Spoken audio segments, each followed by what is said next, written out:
जय हिंद, वंदे मातरम। साथियों, आज बात करें कि आज के समय में बीए के बाद कौन सा कोर्स करना सही रहेगा, जिसको करने के बाद आपको जल्द से जल्द जॉब मिले, अच्छा खासा आपका सैलरी पैकेज हो, गवर्नमेंट सेक्टर में, प्राइवेट सेक्टर में ज्यादा से ज्यादा आपके पास जॉब ऑप्शंस हो। तो आज मैं आपको 5 ऐसे कैरियर ऑप्शंस बताने जा रहा हूं जिनको करने के बाद आप अपना कैरियर बना सकते हैं। तो आज की वीडियो बहुत ही महत्वपूर्ण होने वाली है। एक एक कोर्स मैं आपको डिटेल में बताने वाला हूं कि कौन सा कोर्स किसके लिए बेस्ट रहेगा। तो यदि आप भी जानना चाहते हैं कि बीए के बाद कौन सा कोर्स करना चाहिए तो वीडियो में अंत तक बने रहिएगा। और यदि आप चैनल पर पहली बार आए तो चैनल जरूर सब्सक्राइब कर लीजिएगा, बेल आइकन प्रेस कर लीजिएगा, क्योंकि मैं आपके लिए इसी तरीके की इंफॉर्मेशन वीडियो लाता रहता हूं।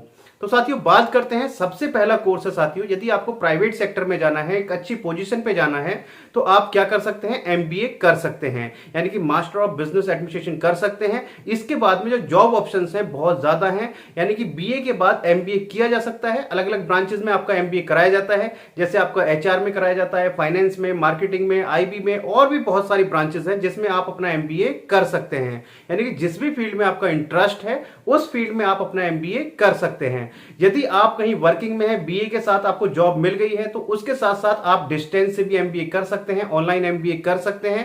यानी कि आपको जो तीनों ही मोड में एमबीए कराया जाता है। यदि आपको रेगुलर के लिए समय नहीं है तो आप ऑनलाइन डिस्टेंस मोड में भी अपना एमबीए कर सकते हैं। काफी अच्छा कोर्स है। इसके बाद में जो जॉब ऑप्शंस हैं बहुत ज्यादा हैं।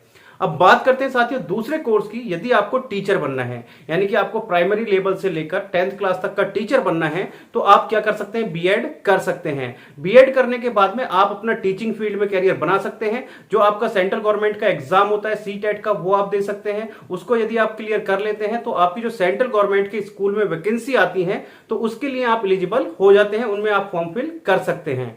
इसके बाद जो स्टेट गवर्नमेंट के फॉर्म होते हैं वो आप भर सकते हैं, जैसे आपका यूपी में यूपी टेट हो गया, रीट हो गया, एच टेट हो गया। यानी कि अलग अलग स्टेट में आपके जो एग्जाम है ये, यदि आप इनको क्लियर कर लेते हैं तो आप अपनी स्टेट की जो वैकेंसी आती है प्राथमिक विद्यालय की, सेकेंडरी की, तो उनके लिए आप एलिजिबल हो जाते हैं, उसमें आप फॉर्म अप्लाई कर सकते हैं।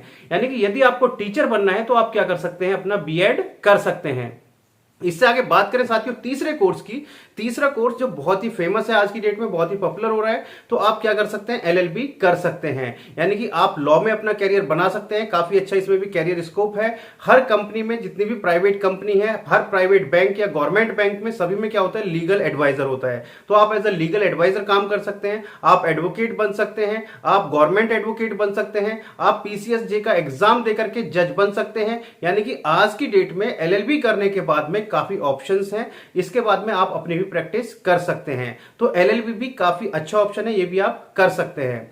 बात करें साथियों फोर्थ कैरियर ऑप्शन की, तो फोर्थ कैरियर ऑप्शन है साथियों, आप क्या कर सकते हैं, यदि आपको प्रोफेसर बनना है, कॉलेज में आपको प्रोफेसर बनना है, यूनिवर्सिटी में आपको प्रोफेसर बनना है, अपने सब्जेक्ट पर आपको रिसर्च करनी है, तो आप क्या कर सकते हैं, अपना पोस्ट ग्रेजुएशन कर सकते हैं। यानी कि जिस भी सब्जेक्ट का आपको लेक्चरर बनना है, जिस भी सब्जेक्ट का आप रिसर्च करनी है, जिस भी सब्जेक्ट में, तो उससे आप क्या कर सकते हैं, अपना एमए कर सकते हैं। जैसे आपको हिंदी का लेक्चरर बनना है तो हिंदी से, हिस्ट्री से, ज्योग्राफी से, यानी कि जिस भी सब्जेक्ट से आपको अपना लेक्चरर बनना है, प्रोफेसर बनना है, तो उस सब्जेक्ट से आप क्या कर सकते हैं, अपना एमए कर सकते हैं। उसमें आप यदि एमए अपना कर लेते हैं अच्छे से, 55% आपके मार्क्स आ जाते हैं, तो उसके बाद आप क्या सकते हैं, यूजीसी नेट का एग्जाम दे सकते हैं। यदि आपका यूजीसी नेट का एग्जाम क्लियर हो जाता है तो आप पीएचडी के लिए एलिजिबल हो जाते हैं। और यदि आपका यूजीसी नेट का एग्जाम क्लियर हो जाता है तो उसके साथ साथ आप कॉलेज या यूनिवर्सिटी में एज असिस्टेंट प्रोफेसर पढ़ा सकते हैं।